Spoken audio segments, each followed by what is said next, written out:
Okay, hello guys. Today we are going to have a studio tour in the Firechild Studios, where I mainly record Firechild songs, of course, but now, lately, I've been working with a project called Symphony of Sweden. So, let's start to check my things up.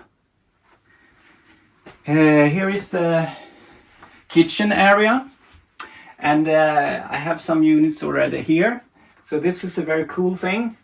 It's a homemade modular system.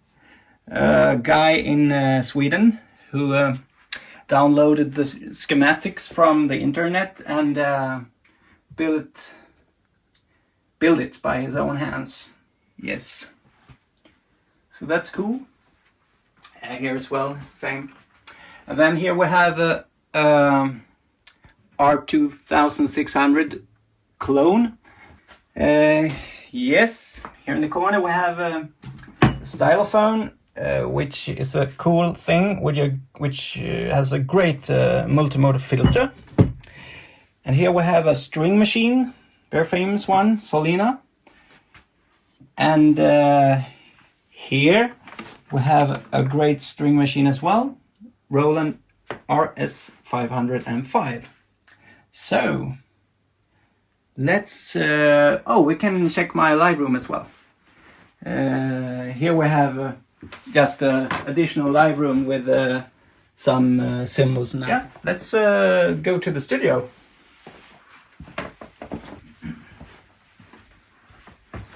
Welcome. So we can begin from the left, I think. So here we have the most famous synth of them all, I guess, the Minimoog from the early 70s. And it sounds still beautiful. It's you can say it is the benchmark of analog subtracted synthesis. And here under we have a slightly newer one from that time, Moog Source, which was used a lot by New Order on Blue Monday. And here we have the big and huge and very rare CS80. Vangelis played his Chariots of Fire theme on this thing with a brass 1, brass 2 combination. Then we have this modular wall, which is Moog Model 15, but they are reissues, so they are not from the late or early 70s. They are from 2015, but they are built on the exactly the same specs as the early 70s machines. And here we have more modulars, and it's a lot of Oakley and built by Crisp One. And I think it's the most underrated modules in the world. They sound just amazing. Alright, yes, below here we have a very rare system called Roland System 700. So it's not a complete system, but the main parts I have 4 oscillators. I have 3 filters, I guess. Yeah, and here we have a Tube Tech compressor and a Syntax clone from a Black Corporation. And below the CS80 we have the Arp 2600, the original from the early 70s. So okay, then we have a Behringer clone of the OBXA, and then we have my master keyboard, which is a Prophet T8, and it has polyphonic aftertouch, so it's very cool. Let's go to the keyboard stands. Up here we have the Jupiter 4, which is a classic, which Vince Clarke used a lot on the album Yazoo Upstairs at Eric's. Beautiful. Here we have a memory Moog, which sounds really fat. It's 18 oscillators, 6 voices. Then we have the original OBXA, which still is one of my go-to synths because it's so simple, no menu diving, and it just sounds perfect in the mix.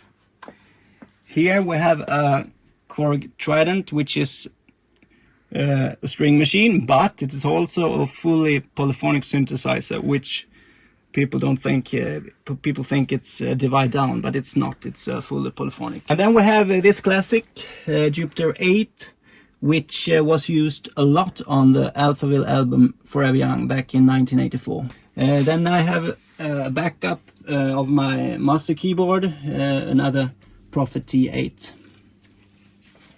Then below I have just some more modular modules and chorus units and some Eurorack filter stuff. Okay, here we have the Behringer clone of the VP330, which sounds great, VC340. And here is another classic, Arp Quadra, which sounds great, and it's a combo of string machine and synth as well. Here we have the Prophet 10, which is, I must say, one of the most underrated synths ever built. It's fantastic, and it's more than 2 Prophet 5s in a box. It's like, I don't know, perfect combo. Then we have this Arp Odyssey, also famous synth from the 70s. We have this Mono Pro 1, also from the 70s, which Vince Clarke used a lot as well on the Upstairs at Eric's album. Then we have a very rare synth called Oberheim 8 voice, which is complete, restored and working great. Only modification is a custom patch panel here to get CV in and out polyphonically, so I can control all 8 voices with a good interface, which is here. So now I'm using only 4 channels, but it is 8 if I want. And then we have a really cool, this white piano, Yamaha CP80 from the 70s, I believe. And here we have some Roland clones of themselves. It's a mix of 100 and 700 series, but it's not vintage, it's new. And let's go to the analog processing area. From my new the new project Symphony of Sweden, I wanted to have a more organic sound, and then I realized to have that open, expensive, organic sound, you have to use real analog hardware, even for EQ and dynamics and stuff. So here is my analog wall. So all units are for, instead of using plugins, I'm using this real hardware. Yes, and here's the console, which is a new one from Neve, 8424. So you have 24 faders, but you also have 24 inline channels. So it's 48 analog channels in total. But there is no processing other than the small EQ section on the groups. So that's why I need all those external units as well. So you can film here. So here are more analog equipment. Wyse Audio from Poland with total recall, so you control it from the computer. And here we have universal audio, microphone preamps. Here is an old Red 7 which I track the vocals through. And here are even more analog hardware from Rupert Neve, SSL, more Wyse Audio, and yeah, that's that was that. We will give a last check on the machine room because that's good. So everything noisy I will put in this machine room. So give it a take.